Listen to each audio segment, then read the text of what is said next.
I think if I did the approach of giving them a little, I think that's now, I don't know, man, I think it's going obsolete soon, right? Because people have great book, bad title, good book. Forget the author's name, it might come to me. How to win and argue every time. How to argue, sorry, I butchered it. How to argue and win every time. The author just eludes me right now. But anyways, it's like a prominent lawyer that wrote this book. And he speaks about the fact that people have what's called bullshit detectors. Yeah.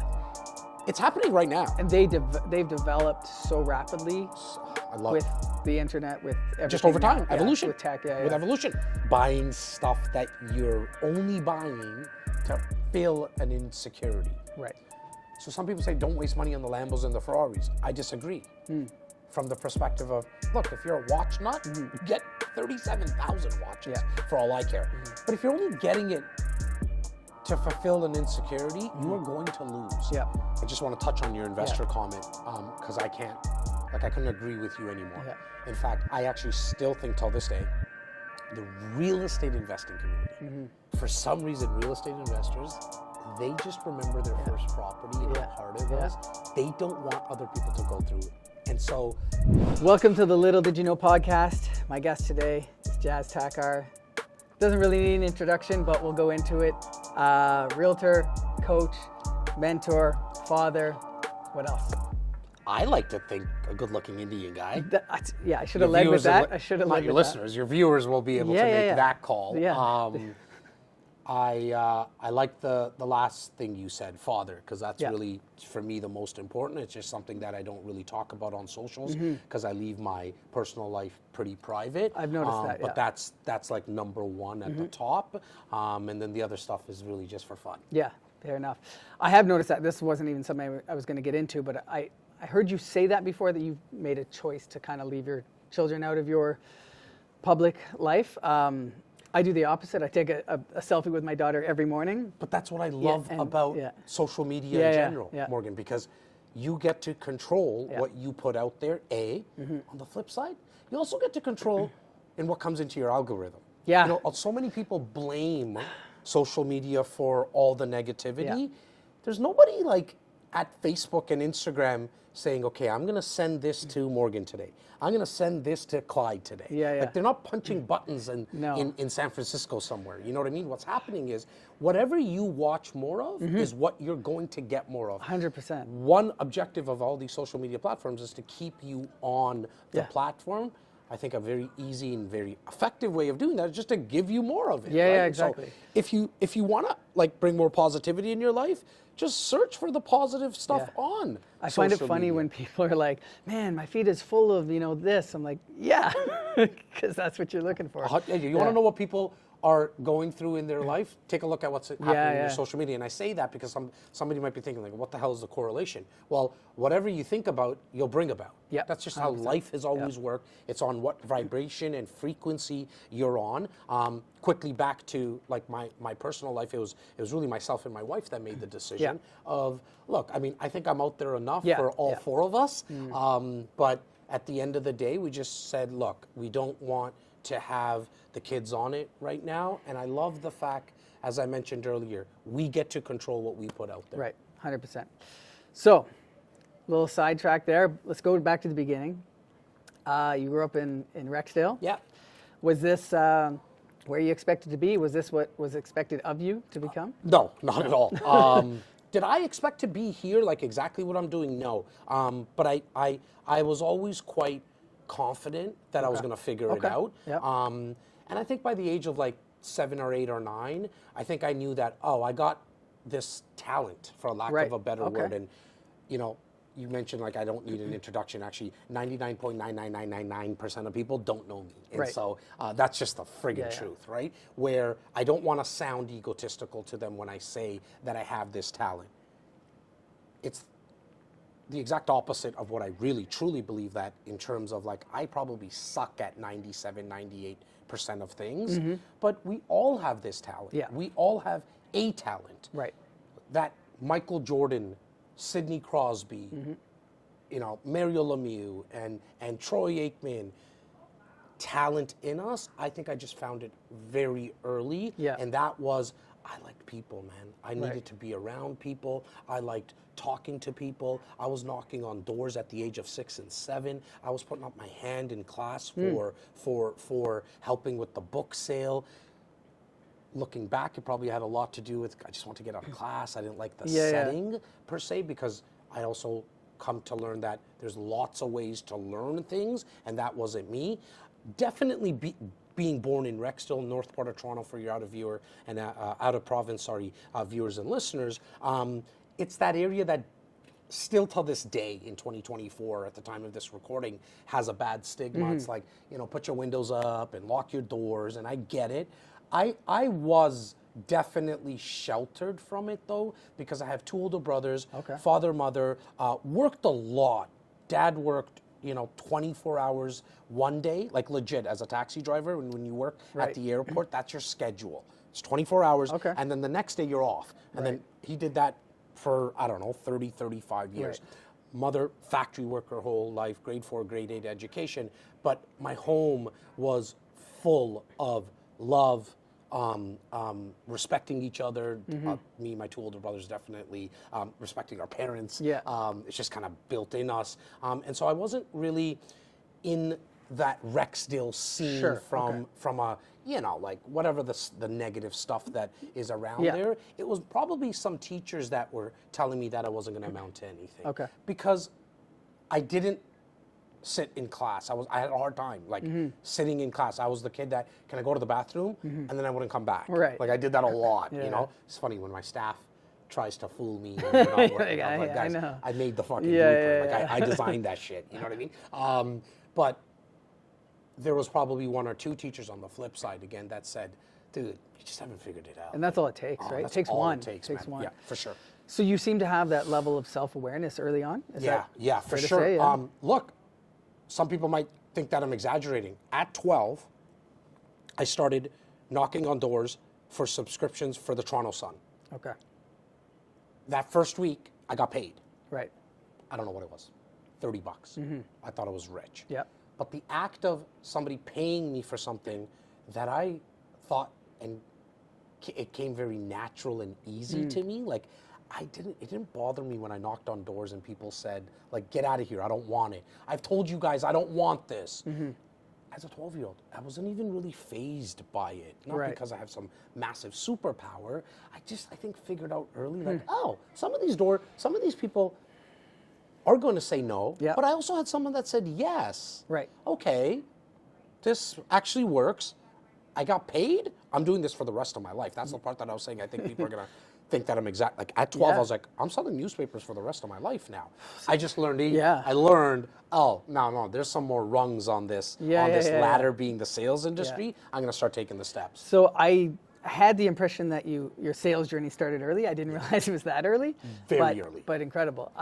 And so from there, tell me kind of a condensed version of the sales journey. Really quickly, grade 12, there was a program at my high school that was, I think they still call it the same thing. It's a co-op program. Which allows you to go work somewhere and during school hours, and you don't get paid for it, but they let you get out of school. And I was like, this is awesome. I'm going to apply. Work at this store called Sporting Life. I still actually think that's what really changed the course of my life. Because it was a retail setting. So yes, I was very comfortable knocking on doors at a young age. But at this retail setting, they put me in the back in the warehouse because I'm the co-op student. It's free labor. Completely understand. And you have no understanding of sales. No sales. And the cool thing with that store was the fact that it wasn't commission based. No knock on the other sports stores, the one that where they wear the referee uniforms. I won't call it out because your show is not sponsored by them yet. But because it wasn't commission based, I learned the service aspect more. They were really hard on giving a positive customer experience, knowing your product. So till this day, that was when I was 16, 17 years old, till 42. I can still tell you, if you're going to run as a marathon runner or a sprinter, what shoes you should be getting. Just by the way that you walk, the way that you bend down, all that stuff. And I have no actual education on it from a formal perspective. it was important because after I got into car sales, which was a stint after, I got into the banking industry. In car sales, I didn't know anything about cars. Right. I wasn't the kid with the posters on Yeah. my wall. I reminded myself about, oh no, I could learn this. I didn't know anything about Right. shoes and people's feet.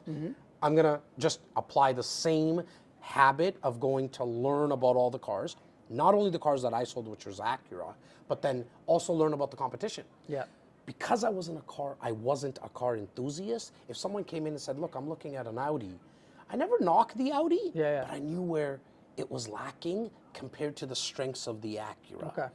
Fast forward now, 22 years old, I've done car sales for 3 years. I'm like, okay, I'm getting a little bored of this now. The challenge, I did a lot of cars. I used to do 200-300 cars a year. Not to impress people by any means, but that's when I started to feel like, the challenge is not there. What can I do differently? And it was real estate's it, because it's probably the biggest purchase that someone's gonna make. I also wanted to become an investor.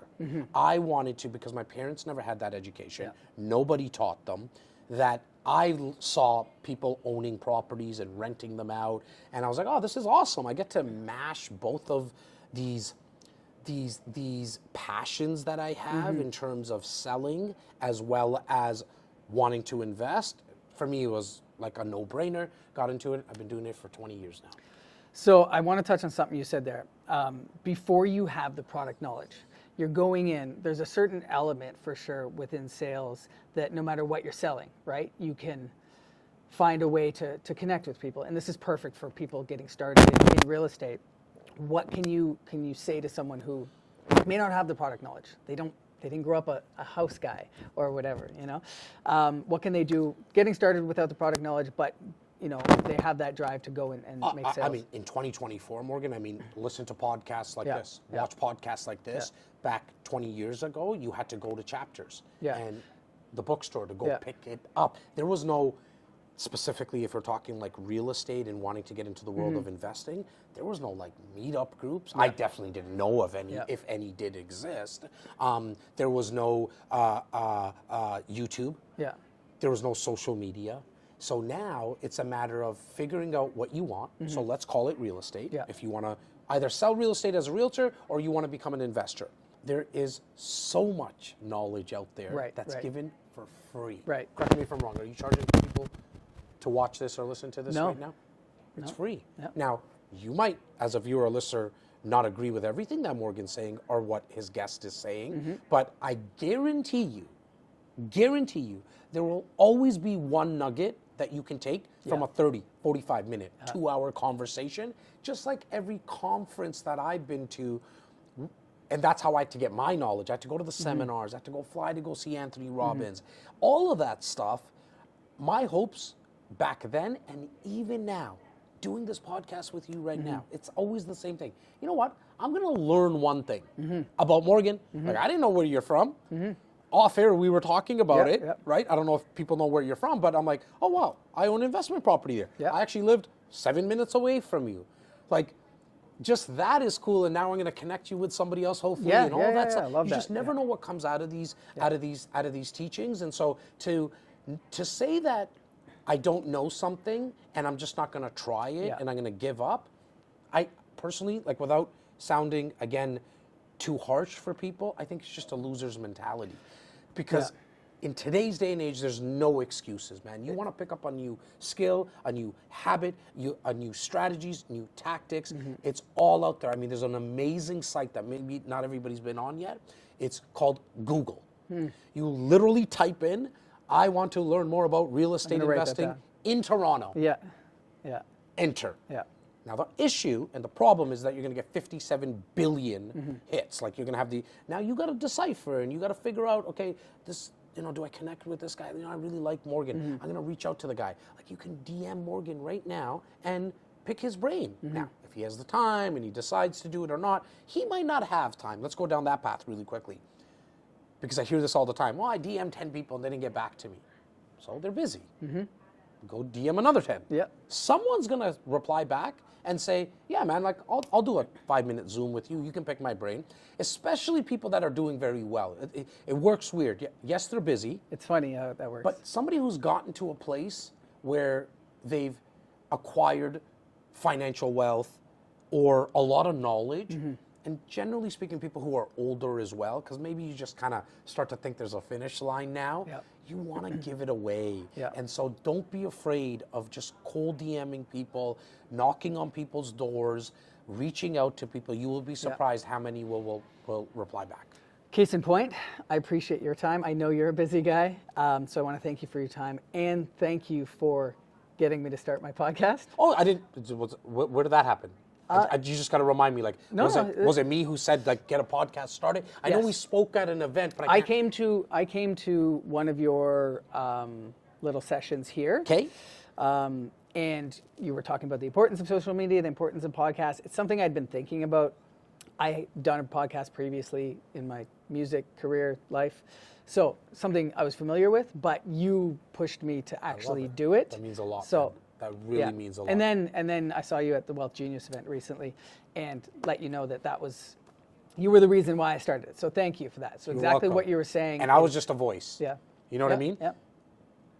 What I think I really want your viewers and listeners to get out of this, and even my community that's going to now start to watch what you're doing, which is just so cool. I love the whole collaboration and the cross-pollination of what happens, is that the important part of what Morgan said is that he actually took the action. Though.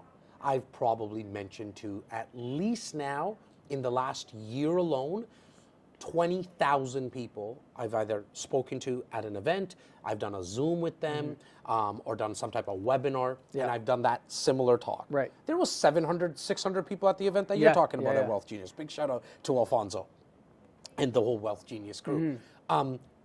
But I can tell you, there's only maybe one person. And I actually say it from stage most of the time. I'm like, look, I don't know which one of you are going to take action. That's why I need to come and speak to all of you. Because the hope is that there's one guy who takes action. So it's really cool, man. Congratulations. Thank you. I appreciate that. Have you always been about collaboration over competition, or has that developed as you? It definitely has developed. I think a lot more has happened because of the ability through the internet and social media and all that kind of stuff that you're able to do it. I definitely wasn't somebody who got down on myself when others won. I did, however, wonder why it wasn't happening for me. Right. And I think there's a difference if I articulated that right. And so what I've come to learn now, not only collaboration over competition, the next phase is, oh, my time just hasn't come yet.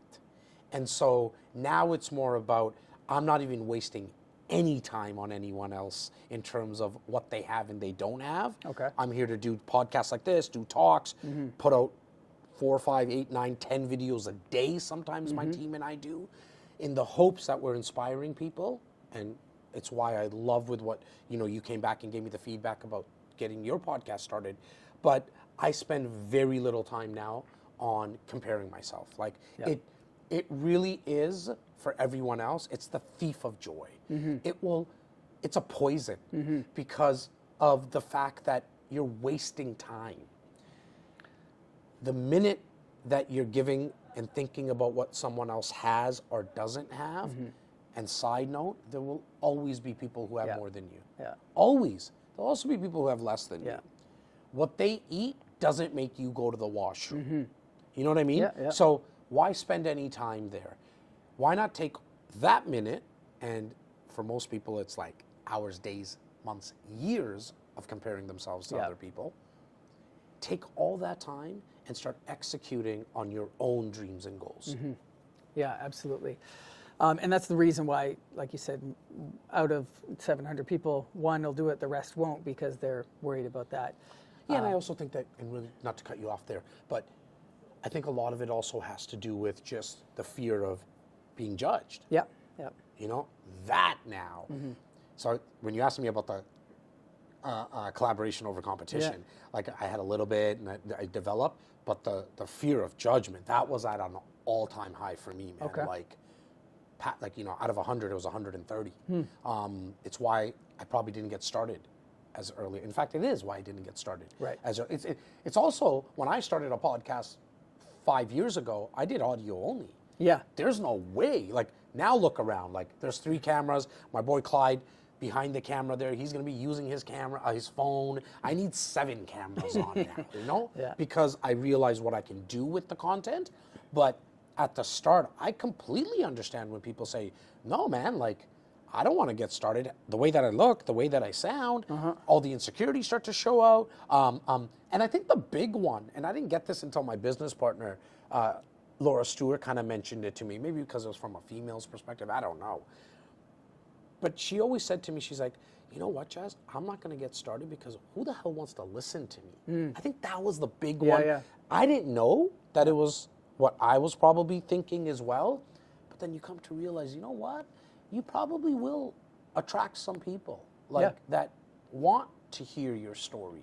And once I put that on steroids, meaning putting out more content, then more people started like reaching out to me and saying, oh, like, I like your story, I like your journey. And again, 99.9999% of people either don't know me or they don't like me. I'm just completely like away from even caring at this point. Like, you were never going to work with them anyways. 100%. You know, it's why in my real estate business, real estate agents that I get to talk to through my coaching and training company, Fitigu Academy, shameless plug, I get to speak to a lot of agents, and when I'm sitting down with them and they're saying to me, hey, Jas, like, I don't want to get started with this, again, because either people don't want to hear me.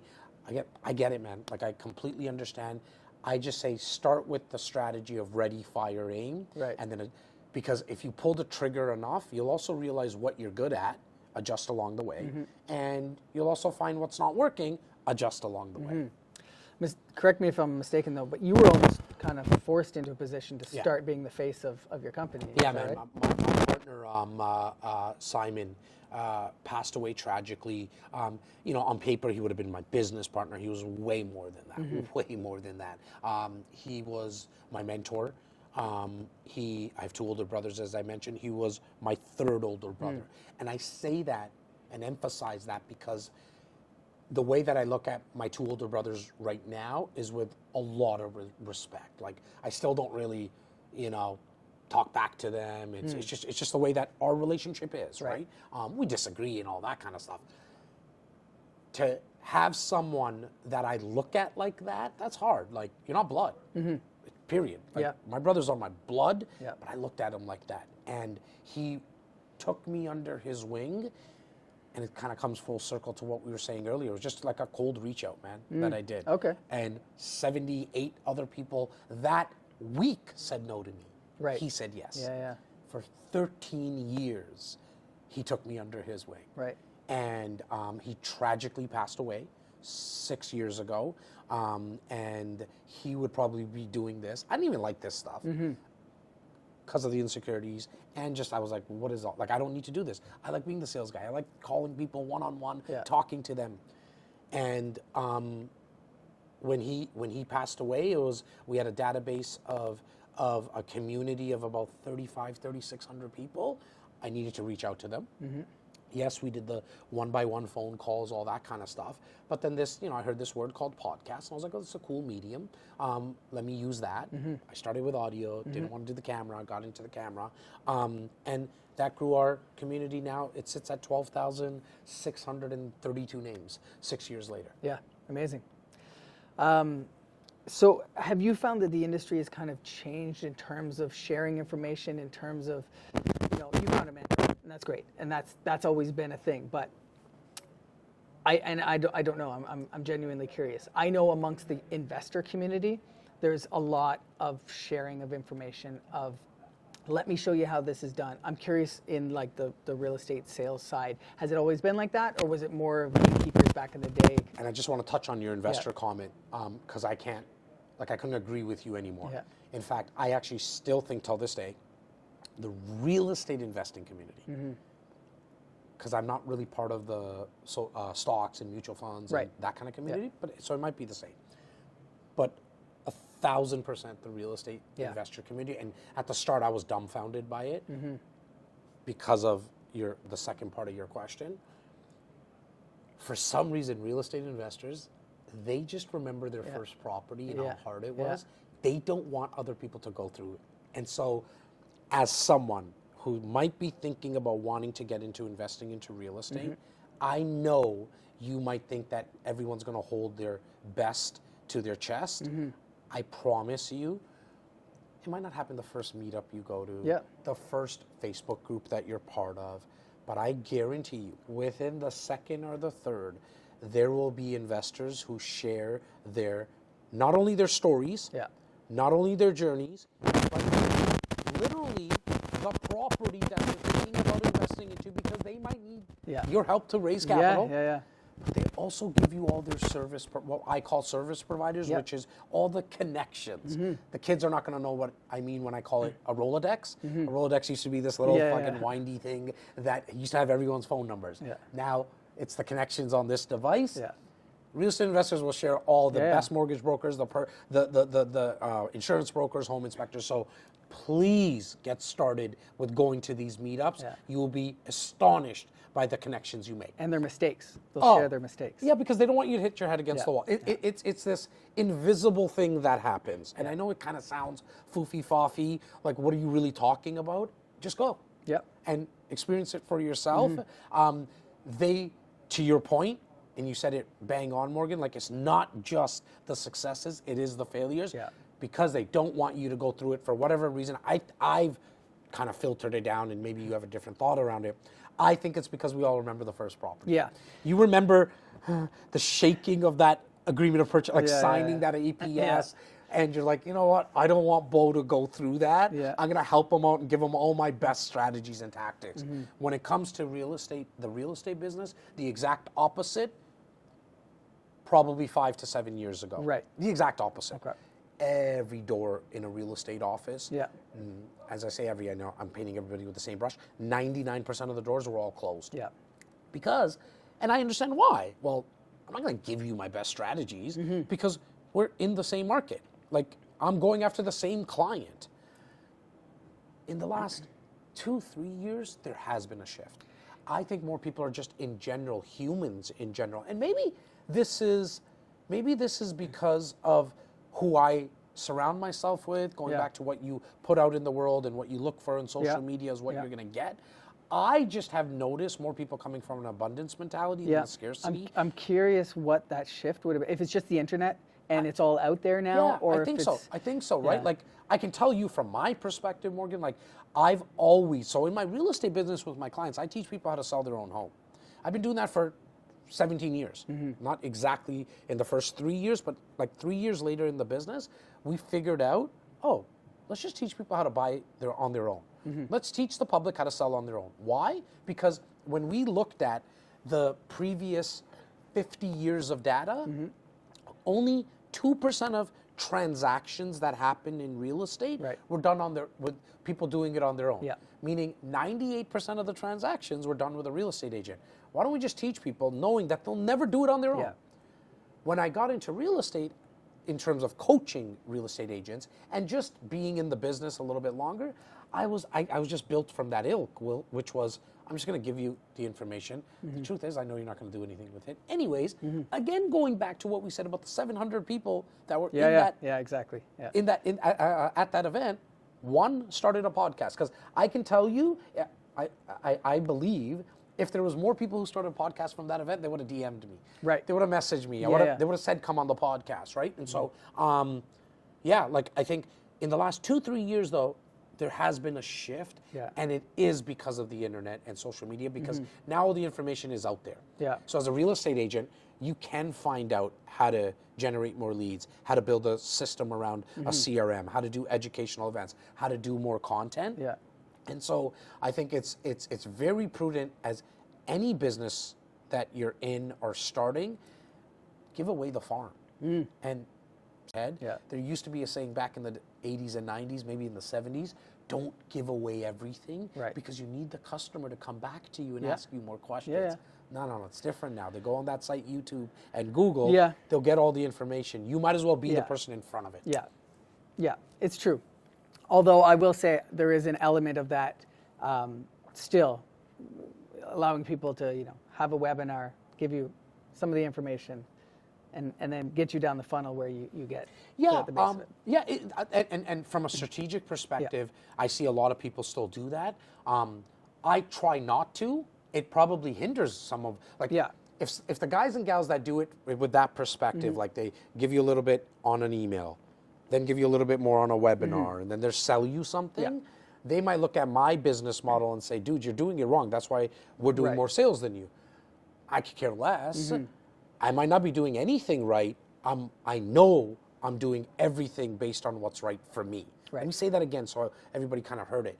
Like, I might not be doing it the right way, but I'm doing it from what makes me feel happy. Right. Like, You're doing it the right way for you. for me, Yeah. all of it. No decision doing this podcast, I don't need to do it. You're not paying me to do it. I'm only doing it because it makes me happy. Yeah. That's it. Having all the staff and all this, I can tell you, it's a headache at times. Right. Because you have a lot of responsibility. I got 2 kids. Yeah. Not that these guys are kids, but when you have a 10-year-old and an 8-year-old, you have any kids at any age, you realize, oh shit, you sleep a little different at night now. Or not. Exactly. I have a Yes, 2-year-old who sometimes. just started daycare. Awful. So Hey, I don't feel for she's you right not- now. Yeah. She? Yeah. Yeah. It's tough, for sure. yeah. But when you have staff, now you even have more responsibility, right? I do it because it makes me happy. And so, yeah, man, I think more people from a business, because it's worked for me, I give it all away. And I'm like, whoever wants to do more, come on in. Yeah. So I did a webinar for the whole franchise of Royal Lepage Canada, 22,000 agents. We had like 800 people or something on it yesterday. I did an hour webinar. Yeah.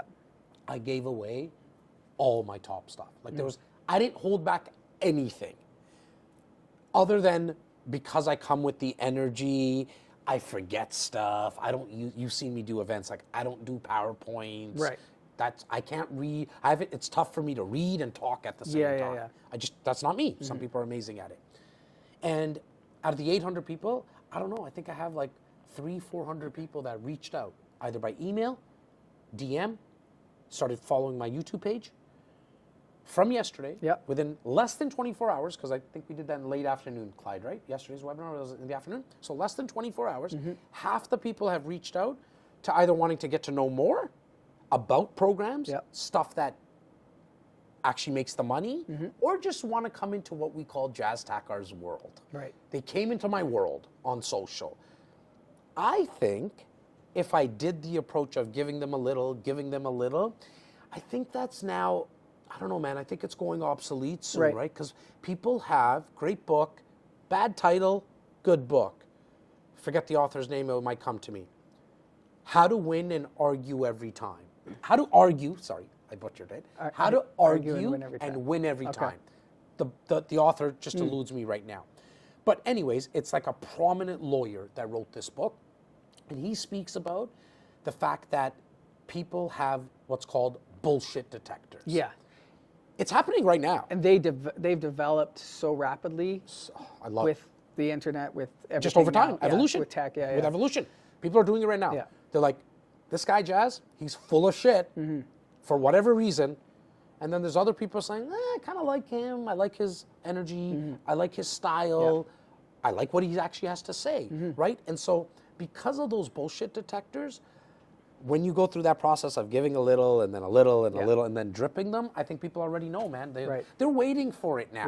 They're like, when is the sale going to drop, dude? So what do? I'm like, guys, here's my agenda for today. I'm going to talk to you about this. I got a coaching program. I have a real estate company. Come into my world. You want to get to know more? Awesome. Not, I hope I made you smile today.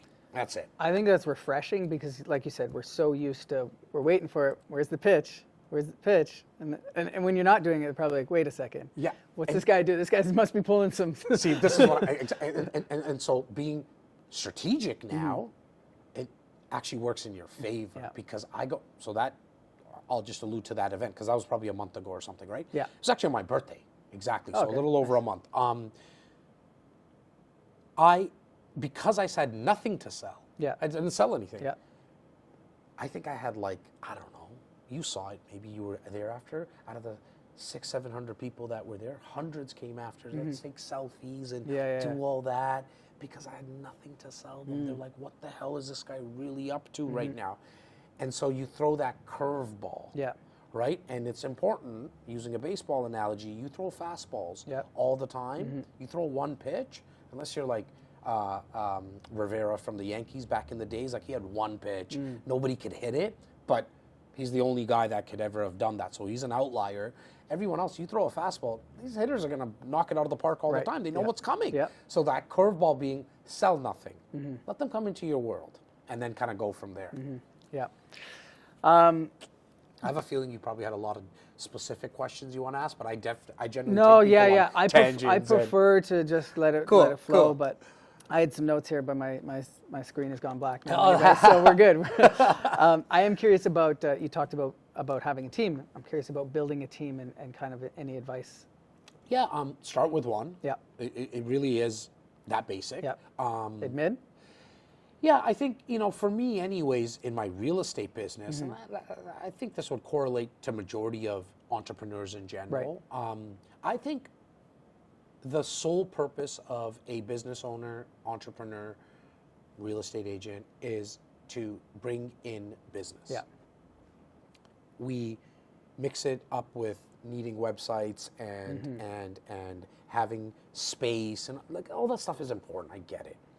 And obviously a website can help with bringing in sales. You finding out what your core expertise is, and if it is bringing in business, then you should be working towards, I don't mean from day one. I'm not naive to think that everyone who's just starting out in business, especially generally speaking, you're not paying yourself anyways at the start, that you can pay someone right away. But the mindset has to be, in my opinion, that you are going to delegate everything other than that core expertise. And so for me, I suck at 97% of things, so I need to delegate them. They need to get done, but I don't have a computer. You're in my office now. I don't have a desk in this office, just so you know. Okay. I sit on the floor. I sit on a chair. Sometimes like upside down on a couch. Like my team will tell you. Yeah. I'm sitting up on this counter half the time. Yeah. Not because I want to, like, it's not strategic, other than the fact that I still type like this. I have a hard time with computers. It's just, and then I also find myself like doing nonsense on them. Like I don't really need to. It's not your highest and best use. Not the highest and best use. What my highest and best use is on this device. Like once I'm calling people and speaking to people, shooting some videos, I also can edit videos. No clue. Like we train other agents on how to use CapCut on their phones and how to edit in Instagram. The ones that have some tech savviness in them, they take it and run with it. Me, myself, forget about it. It takes me too long. I don't need to do it. I'm not good with my calendar. My personal calendar and my business calendar. So I have a chief of staff who handles everything for me. My personal calendar is handled by my wife. She takes care of all that stuff. And why? Because I'll get late for stuff all the time. Not because I want to, it's just because I'm talking to you now, I'm having a good time. I have forgotten about whatever needs to be done. So because I had to do the other stuff, the admin for me was by far the best role that I filled, because what he or she, and I've had he's, I've had she's, right now it's Mel, she's amazing, is that I had somebody else that I was accountable to. Because if I didn't show up to appointments now, or I always made her push appointments, or like today's Thursday, so every Thursday at noon, like literally after we finish, her and I have an hour meeting. Okay, been doing it now for 7-8 months. Best thing that little hack that I figured out, we look at next week's calendar. Because I say yes to people a lot. I'm like, yeah, sure. Let's do it. And then I realize like, I think I double booked, I'm gonna triple book myself. So then we make our changes along the way. And so for me, being able to delegate the things that I'm not good at, fill my weaknesses, allows me to play in my strengths where I hit all my grand slams. And so the team aspect, though, you have to be comfortable with leaving money on the table. That I think is the hardest thing for people, right? Now, how do you do that? The way that I found that a lot of people can do that is making sure that you are not investing your money into liabilities. Buying stuff that you're only buying to fill an insecurity. Right. So some people say, don't waste money on the Lambos and the Ferraris. I disagree. From the perspective of, bro, if that was a dream of yours as a kid, and you were the kid who had the Lamborghini Countach on the wall, go after that. Get it. You're a car nut. For sure, man. You want the best phones and the cameras because that's who you are and it's part of your job. Yes. But if you're not, and you weren't, and you're only doing it to get the love and that oh my God, look at the car that Morgan has, I can tell you that novelty wears off very quickly. Or you think that's what the Realtor starter kit, you're supposed to get the beamer. I like that, the Realtor starter kit, exactly. And the fancy watches and all that kind of stuff. Look, if you're a watch nut, get 37,000 watches for all I care. But if you're only getting it to fulfill an insecurity, you are going to lose. Also, most importantly, you're not going to be able to scale and grow a team. Right, for sure. Because you're not going to be willing to leave money on the table because you need to extract all that money to buy that stuff. I'm not saying it's right. Well, 100%, right? So I'm not saying it's right. I drive a Camry. Like, nobody sees my car necessarily. Like, even if they did, because I drive into the office and go home, my car is, I don't know, what is it, $30,000 Canadian? I can probably afford one of those other cars if I wanted to. I'm not into fancy stuff. I needed to find, I wear this sweater because of the messaging, but there's also another reason. I got 12 of them, and I just pick one color out every day. I don't have to think about it at all. I got one set of pair of jeans that, like, I buy Levi's, 512s. I go into the store and I pick up like 12 of them. And as they get worn out, I don't have to think about it. Now I have a little bit of this this liking to Jordans. So that's probably where I spend a little bit more money than I actually even need to. But we're talking about a couple $100. I try to get them for like $150 online, and I'll buy 4 or 5 of them. I like my pair of Jordans because when I'm on stage, I like new kicks and all that. But other than that, Morgan, man, like, my expenses are not high at all. I just take every dollar I make, pay off my personal stuff with my wife and the kids, and I put it right back into the team. Right, let's go get another person. So for me, when I think about a Lambo, 250 grand, that's 3-4 employees. Now I just got, which is it's gonna bring. It's 120 hours a week. I do quick math. Like, the one thing I'm pretty good at is math. It's 120 hours a week I just got back from people. Like, how much work can get done in 120 hours? Extrapolate that over a month and a year, right? Like, I'm talking, I can get a lot of stuff done. And so I would rather just keep putting it into the business because I don't have an end game. Now, that might be wrong. I don't have an end game. Like, there's not like, Jas, when are you going to be happy? I'm already happy. When are you going to know you won? I'm already winning. Like, I got exactly what I wanted. I don't need anything more. I want to see my crew grow. Like, that is what I want to see. Like, I want to see Clyde. He's been with me for a couple of months. I know if he stays here, he's going to be better. Why? Because I personally believe that you can find a Jas-ish out there. You can find a Simos, who's my business partner in my real estate company, out there. Simos-ish. A Tyler-ish who just walked in. Someone like Laura. I know for a fact you cannot find all those people in the same room. So he's going to win. Staying here. The environment, it's one of that's inspiring. It's one that pushes for mistakes and failures. We don't reprimand you for having failures because we know that we're a bunch of misfits around here. Like, all we've ever done is we fail way more than we succeed. Like, people think we have, it's just, like, people think we're full of successes here. No, not even close. It's the fact that we've had a handful of successes that has really leaped us in what. And you've only had those because of the failures. 1,000%. I mean, there's no way we would have been here without the failures. Like, I can't even tell you how many videographer editors I've had in 4 or 5 years. I probably have said this maybe on video. where I felt like we have the best crew. I really think we have the best crew right now. Nice. Like this time it's, man, maybe it's just me, Jas being Jas and being optimistic, but there's something. And for me, it's always those invisible things, you know? Again, getting philosophical, like love. Like, can you touch it? Really? It's an energy. It's an energy, you know what I mean? This crew that I have in what we call our media squad, it just feels different. There's these two, there's Alex, there's Wei, and then we have someone else that we're bringing on board as well. Like, it just feels different. It feels different because I come into the office and the door's closed. Somebody would say, well, that doesn't make sense. Like, why is that? Well, that means they're fucking working. Yeah. And they're collaborating. So it's my door's always closed. No, my door's always open. Yeah, no, like I don't have a door. But these guys, their door is closed because they're like, no, we need to work now. So there was, in the past, there was just a lot of yippity yappity and jibber jabber, and I get it, it's good.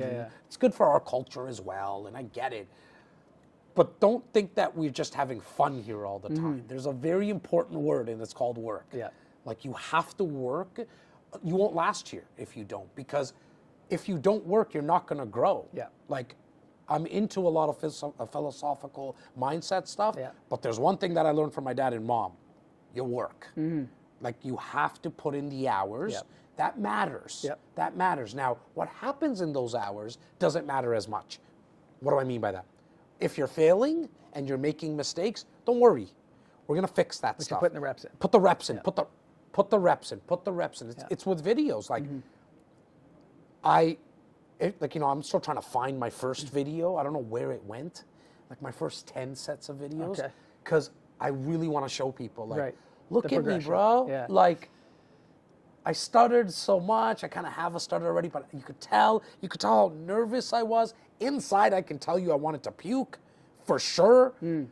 But I realized then what I tell people now. I didn't faint. Right. I was still, the world still turned. Everything was okay. Some people made fun of me. Who cares? And so I think it really comes down to putting in the reps in anything you're doing. Real estate investing, we're in the market right now. You want to put in reps? Put in offers. Just make them contingent on something. Conditional on your cousin's, wife's, brother's, sister's approval. Who gives a shit? Put in the reps of the offer. You got to feel and touch it. And, you know, until you actually put in an offer on an investment property, you're just reading about doing push-ups. You're just reading about how to be better in sales. Look, I get knowledge is important in acquiring it. I don't agree with the fact that knowledge is power. No. It's not. It's potential power. The use of knowledge is what's actually power. And so reading about putting in offers, there's nothing like, and we talked about it earlier, man, like I remember, like this, like shaking. I could not sign that agreement. We laugh with Laura all the time because she just closed on her first investment property. And if it wasn't for Simos and I at the sales center with her, she's helped thousands of clients. When she was signing her checks, different story. Different story. And we're like, Laura, you've done this. Know you're going to be fine, right? Like, we're going to be good. And so anyways, put in the reps by actually doing, not just talking. Okay, so highest and best use. For an agent, doesn't even have to be a new agent, but, you know, I saw a video of you recently saying you got to pick up the phone, you got to make those calls. Highest and best use, though. If that isn't your strength, and maybe your strength lies in content or lies in some other form of reaching people, do you think that their time should be spent best at what they're good at, or getting good at picking up that phone or knocking on that door? Yeah, look, as a real estate professional specifically, if you don't like people, this is not the business for you. And I'm not trying to have like some type of play of words here or make a joke about it. Really, it's, if you don't like people, you shouldn't be in this business. On the flip side, you have to be able to reach out to people. And because otherwise you're just not going to get the business. Now, you could do a lot of video content. But that's getting saturated. And that's not going to bring you business next week. Or even in 3 months. Exactly. And that might take 2 years for you to get that business, right? And so if for some reason, though, you got your license right now, but you are good at video, and maybe you're good at tech stuff, like websites and designing, all that. I would say yes, use that time on what you do really well, but hire for making sure that someone's nurturing your clients. And the only way I know how to nurture clients, again, might not be the right, is making phone calls. Is by talking to them. You can't just send emails. That's a great place to start. Our email open rate right now, Morgan, in 2024 is 30%. Okay, on a list of 12,600 names. That's down from 75% a decade, 13 years ago. Okay. That means that 70% of my people don't open the emails I send them. So you can't nurture them through email, man. You have to make phone calls to these guys. And so if you just dread it and you don't want to do it, I completely understand. But you have to hire for it. You either make the decision of hiring someone to make those phone calls, which is not going to be as effective as you making them because you're the person, or partner up with someone. Go 50-50 on a business. There's other intricacies and all that kind of stuff and logistics and stuff that you got to work out. But then I would highly recommend that you partner up with someone that is good with that. Do not make the mistake that so many people make. Don't make that mistake. So people think of my business partner in the real estate side of things, Simeon, I call him Simos, as, oh, you guys are kind of cut from the same cloth. Yes, we are. From a moral, ethical, family background. You know, his parents are immigrants, my parents were immigrants. Same thing, like my dad did the factory, the taxi driver factory work. His parents owned a pizza shop, like labor, hard day, every day, 14 hours in the pizza shop kind of thing, right?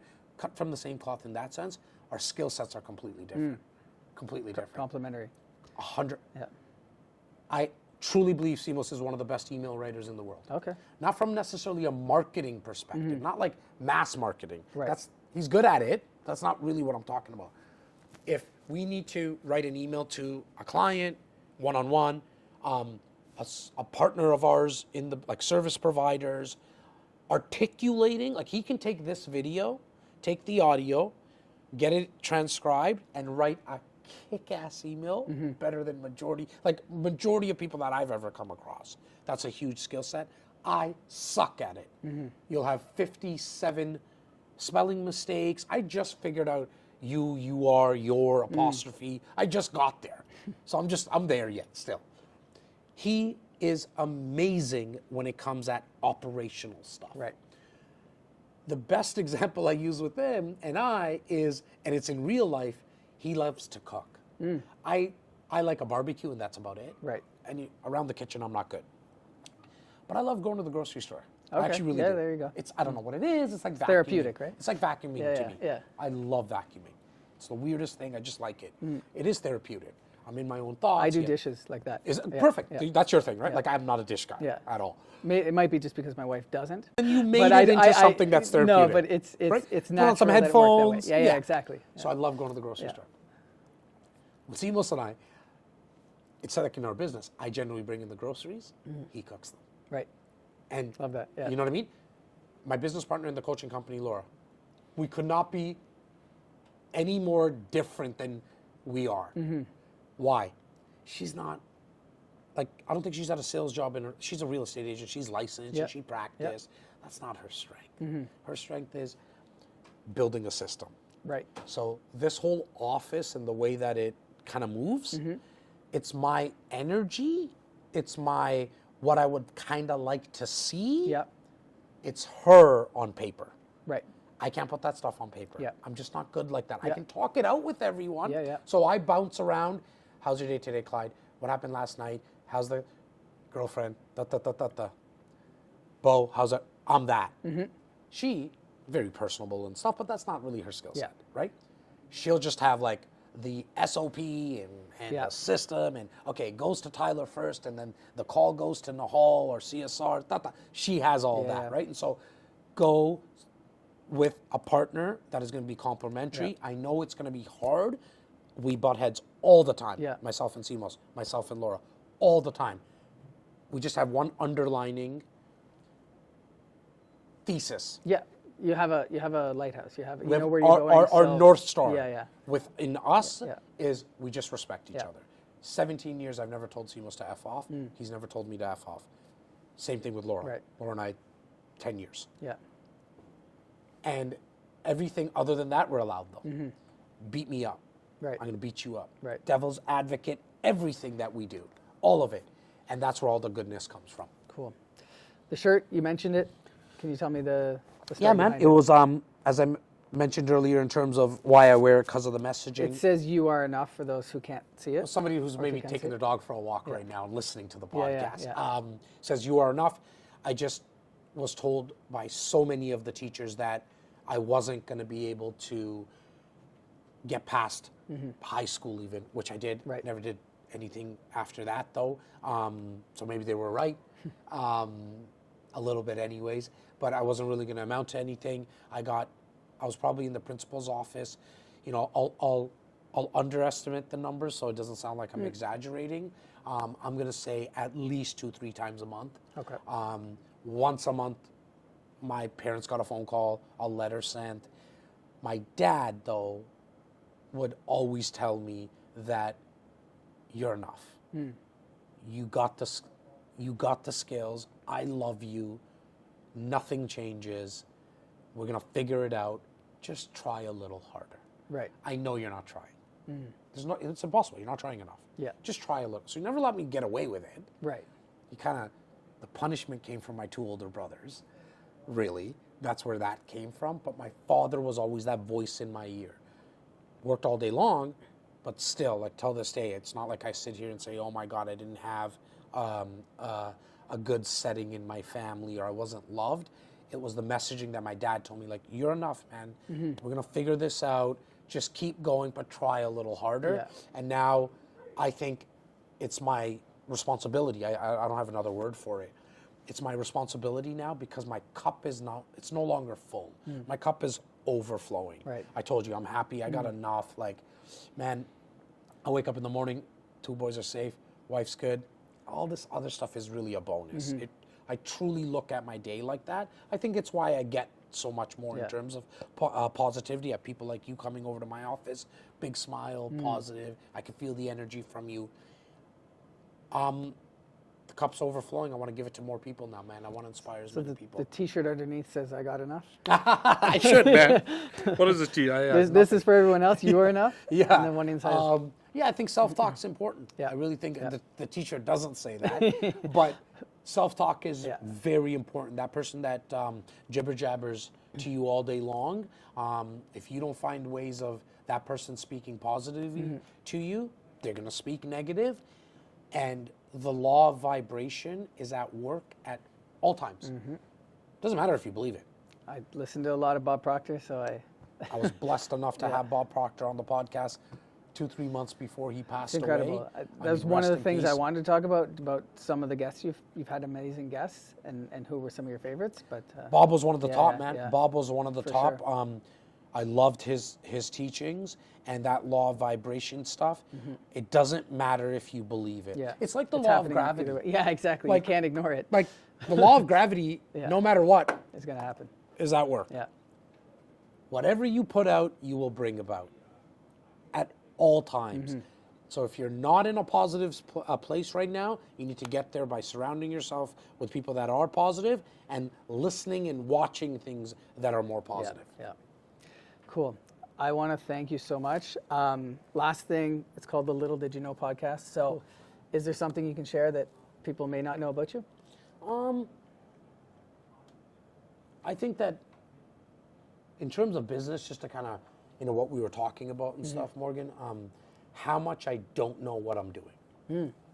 Like I want to put that more out there. Yeah. And I think that's what kind of came to me first. I mean, there's a lot of things people don't know about me. Course, I can touch my tongue to my nose. Oh, that's something. Not a lot of people knew that. Clyde didn't even know that. Yeah. I don't know if I needed to know that one, but I can touch my tongue to my nose. A skill set my 8-year-old picked up from me as well. But all joking aside, a lot of people think that entrepreneurs are risk takers. right. And I get why they've said that. I don't know if I fully agree with it, though. Okay. because as an entrepreneur, you have this like naivete that things are just going to work out. Yeah. So you don't actually feel like you're taking a risk. Yeah. You know what I mean? Does that make sense? Yeah.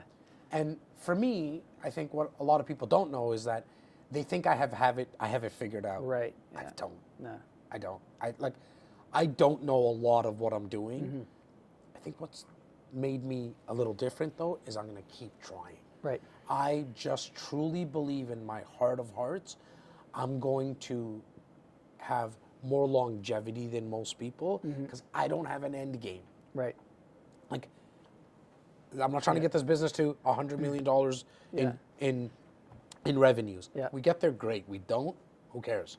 You killed my last question then, because that Which was going to was? be what's next? What's the plan? What's coming up in the next 5, 10? I mean, I still got something Yeah. for you. You know what I mean? I think this year is, we just put a new decal on the wall. Again, your viewers can't see it, but it says, trust the process. So every year, at the end of the year, I come up with something that is going to be the mantra for the year. Collaboration over competition was 2022. Okay. 2023 was back to basics. And 2024 is trusting the process. So what's next is a reminder that we have all the fundamentals in place. Yeah. You got to trust the process and don't get impatient. Don't get impatient. Keep putting in the reps of doing the content, making the phone calls, connecting with people, building relationships, and the results will come. Yeah. Earl Nightingale says, a ship captain for 99% of the journey can't see it, but knows that that's the direction they're going. So, yeah. Love it. Awesome. Great job, man. Thank you. Appreciate it. 100%. Thanks for coming. Yeah. Thank you.